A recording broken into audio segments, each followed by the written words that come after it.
Bonjour, dans la paracha de cette semaine, paracha de Vayera, nous voyons comment Dieu apparaît à Abraham alors qu'il est assis à la porte de sa tente à la chaleur du jour. Alors la question qui se pose, c'est quelle est la teneur de cette apparition, alors que nous savons que la suite du texte nous raconte comment trois anges sous la forme d'hommes apparaissent à Abraham qui les invite à venir se restaurer à l'ombre d'un arbre à l'entrée de sa tente. Alors selon Rashi, Dieu apparaît effectivement à Abraham, mais Abraham, si l'on peut dire, fait patienter Dieu en lui disant « Je vais m'occuper des invités et après je reviendrai ».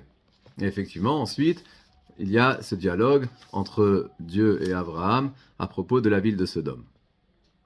Le Ramban Nachmanide, donc commentaire du Moyen-Âge, Nachmanide a vécu au XIIIe siècle, il rapporte l'explication du Rambam de Maïmonide, son prédécesseur du XIIe siècle, dans le Sefer Moreh HaNevuchim. Je vous propose de lire dans le texte. Donc, dans le livre du Guide des Égarés, rapporte le Ramban, Nehemar, il est dit qu'il y a paracha klal uprat, que toute cette paracha, tout ce passage, est à comprendre selon le principe de klal uprat, du principe général et ensuite du détail. À Marakatouv, que le pasouk dirait que Trila d'abord, Kinira elav Hashem bemarot anevoa, que Dieu a apparu à Abraham dans une vision de prophétie, Ve'er Aïta Amara Azot, et de quelle manière était cette vision, Kinasa Enav Bamara, qu'il a levé les yeux, comme dit le texte, dans cette vision, Veine Shlosha Anashim Nitzavim Alav, et qu'il a vu donc ces trois hommes qui se présentaient à lui. Vayomer, Imna Matzatichen Benecha, il leur dit, si j'ai trouvé grâce à tes yeux, il parle au singulier parce qu'il s'adresse au plus grand des trois anges qui était au milieu.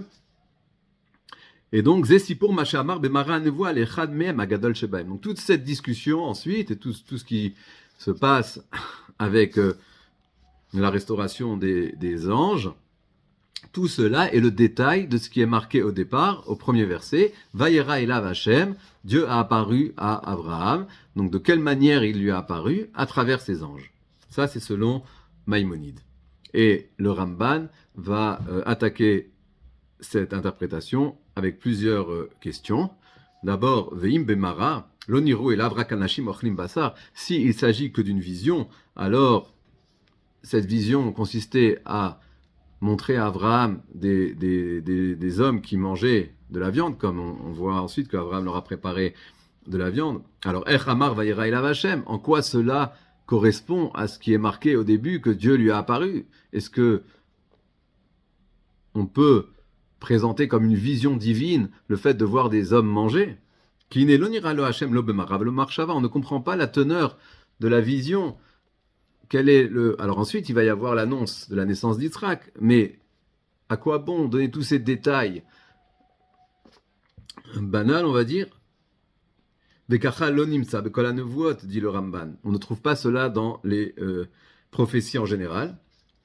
Ça, c'est une première attaque. Ensuite, le Ramban dit, si on suit le Rambam, alors tout ce qui s'est passé après, en fait, était une vision et ne s'est pas réellement passé. Sarah n'aurait pas pétri des gâteaux, Velo asa Avram ben Bakar, Avram n'aurait pas préparé un veau, des gamlot tzachaka Sarah, de même Sarah n'aurait pas ri, Raka Kolmara, tout aurait été une vision. Veimken ba chalom azeh berovinyan ke chalomot sheker. Et là, le Ramban fait une allusion à un verset dans Kohelet à propos des rêves, dans l'Ecclésiaste, qui dit que les songes naissent de nombreuses pensées. Donc Abraham, en fait, il aurait souhaité avoir des invités et il se serait endormi et aurait rêvé recevoir des invités. Kima Toelet la rot le kolze, car on ne comprend pas l'utilité de lui avoir montré tout cela. Poursuit le Ramban, Vechen Amar Binyan Vaya avec Ishimo, il rapporte épisode ultérieur avec Yaakov qui se bat contre l'ange, et là-bas également c'est marqué un homme, Vaya avec Ishimo, un homme s'est battu avec lui, dit le Ramban. Alors là aussi, si on suit l'idée de Maïmonide, on va dire que tout cela était une prophétie. Alors si on dit comme ça, alors pourquoi le verset nous dit que Yaakov boitait lorsqu'il s'est réveillé? Si on suit le Rambam, alors la vision du combat aurait été alors qu'il dormait, et lorsqu'il se réveille, il boite. Pourquoi cela si ce n'est qu'un rêve, entre guillemets? Velama amar ki raïti Elokim panim el panim vatinatzel nafshi. Et pourquoi Yaakov remercie Dieu de l'avoir sauvé? En quoi il a été sauvé s'il n'a eu qu'une vision? On ne voit pas que les prophètes avaient peur de leur vision. Si ce n'est qu'une vision, il n'y a pas lieu de souligner le fait qu'il a été épargné. Vekvar ra marak de l'autre venir badot mizot. Et Yaakov, ce n'est pas la première fois qu'il a des visions d'anges. S'il s'agit que d'une vision, on pense notamment à la vision de l'échelle. Et il n'a pas dit la même chose, qu'il a été sauvé du fait d'avoir vu des anges. Bon, là on va dire que lors de l'épisode avec l'ange des Saves, il y a eu un combat, même si ce n'était qu'une apparition. Bon, en tout cas, le Ramban n'est pas d'accord avec le Rambam, et il va poursuivre en disant que si on suit le Rambam, alors tout ce qui s'est passé, tout ce que la paracha relate à propos de Lot, qui est à Sodome et qui va recevoir à son tour les anges, de parmi eux, et l'attaque des gens de Sodome qui vont se rassembler autour de la maison de Lot pour s'en prendre aux anges, tout cela n'est qu'une vision. Et cela n'est pas acceptable, dit le Ramban. Maintenant, ce que l'on peut remarquer, d'après le Ramban lui-même, si on va un peu plus loin, il dit que toutes ces apparitions que l'on voit d'anges sous la forme d'hommes, comme on voit également avec Yosef, dans la paracha de Vayeshev, lorsqu'il va à la rencontre de ses frères, il y a marqué « Vaimtsa Wish », c'est un homme l'a trouvé, et le Midrash dit qu'il s'agit de l'ange Gabriel. Alors il dit, toutes ces visions-là, elles concernent des Ene Basar Bezachéa Nefashot Kechasidim Ubnei Anevim. Cela concerne des gens qui ont un niveau, une grandeur d'âme et un niveau de piété qui leur permet de voir ces choses-là. Alors, on peut dire au Ramban, rétorquer au Ramban, que la question qu'il pose au Rambam en disant « Si ce n'est qu'une vision, alors comment se fait-il que les gens de Sodome ont vu les anges ?» Puisque s'ils sont venus les attaquer, c'est qu'ils savaient qu'ils étaient là. Qui leur avait dit qu'ils étaient là? Mais cette objection, elle peut se retourner contre le Ramban lui-même. Lorsque l'on regarde ce qu'il dit plus loin, à propos du niveau que l'on doit avoir pour pouvoir voir les anges. C'est-à-dire le Ramban dit que ces gens-là sont réels. Mais bien qu'ils sont réels, ce n'est pas donné à tout le monde de les voir. Donc, comment se fait-il que les gens de Sodome les ont vus?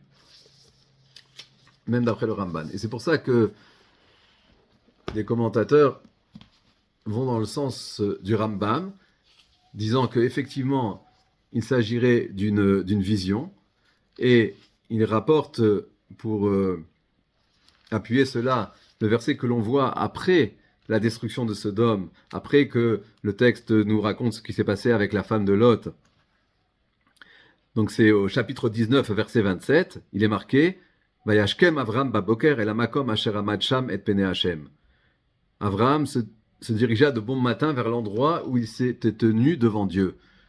Comme si, après avoir raconté tout ce qui s'est passé avec la ville de Sodome, la destruction et le sauvetage de Lot et de ses filles, le texte reprend là où il s'était arrêté avec Avraham, comme si Avraham se réveillait de cette vision.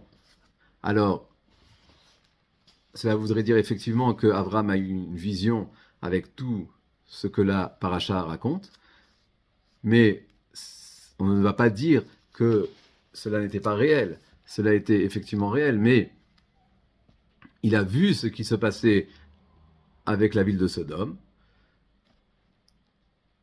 Maintenant, par rapport à l'épisode avec les anges, la question va se poser. Est-ce que c'était réellement des anges ou pas? Alors, il semble bien que oui, puisque selon la question que le Ramban a posée, comment se fait-il que les gens de Sodome sont venus s'attaquer à eux s'ils n'étaient pas réels? Mais il n'en est pas moins que cela fait partie de cette apparition qu'Abraham a eue. Donc, comme si le début de la paracha et ce verset que nous venons de citer insérer tout cet épisode de l'annonce de la naissance d'Israël avec la destruction de Sodome et du sauvetage de Lot.